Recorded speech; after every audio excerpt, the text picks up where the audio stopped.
السلام علیکم ورحمۃ اللہ۔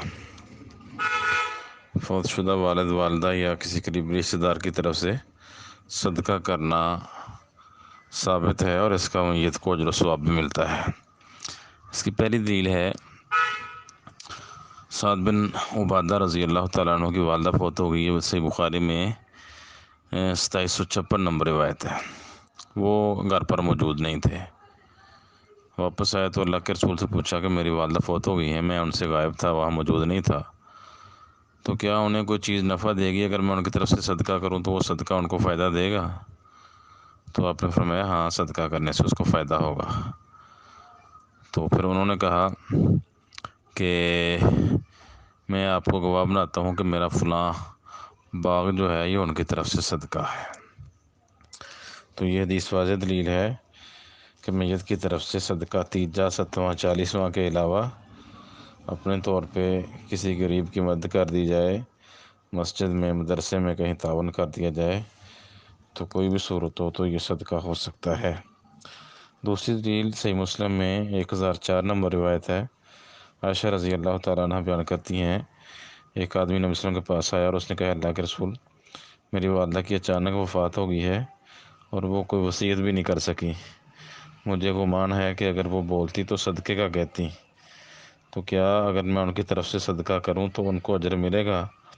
تو آپ نے فرمایا ہاں، اس کو اجر ملے گا۔ تو یہ بھی حدیث دلیل ہے کہ میت کی طرف سے صدقہ کرنے سے اس کو ثواب ملتا ہے۔ تیسری دلیل سنن نبی داؤد میں یہ 2883 نمبر روایت ہے۔ اس میں عبداللہ بن عمر بن عاص کہتے ہیں کہ عاص بن وائل نے وصیت کی کہ ان کی طرف سے یہ ان کے دادا تھے۔ عمر بن عاص رضی اللہ تعالیٰ عنہ عظیم صحابی اور جرنیل تھے، ان کے والد تھے عاص بن وائل۔ تو یہ وصیت کر کے گئے تھے کہ ان کی طرف سے 100 گردنیں آزاد کی جائیں جب یہ فوت ہو جائیں۔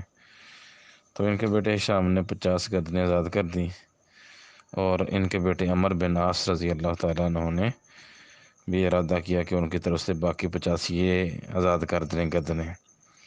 تو کہتا کہ میں کام کرنے سے پہلے اللہ کے رسول سے پوچھ لوں۔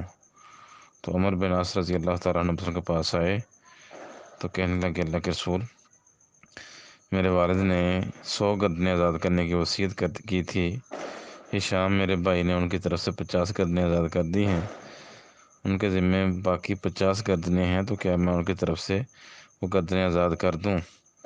تو رسول نے فرمایا اگر وہ مسلمان ہوتے اور تم ان کی طرف سے گردنیں آزاد کرتے یا صدقہ کرتے یا ان کی طرف سے حج کرتے تو اس کا اس کو اجر پہنچتا۔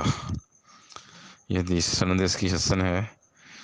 تو اس حدیث سے ثابت ہوا کہ مسلمان کی طرف سے نیکی کے کام کرنے، اس کی طرف سے صدقہ خیرات کرنے کا اسے اجر و ثواب ملتا ہے۔ السلام علیکم۔ لما نسمع اسم النبي لازم نصلي عليه، اللهم صل عليه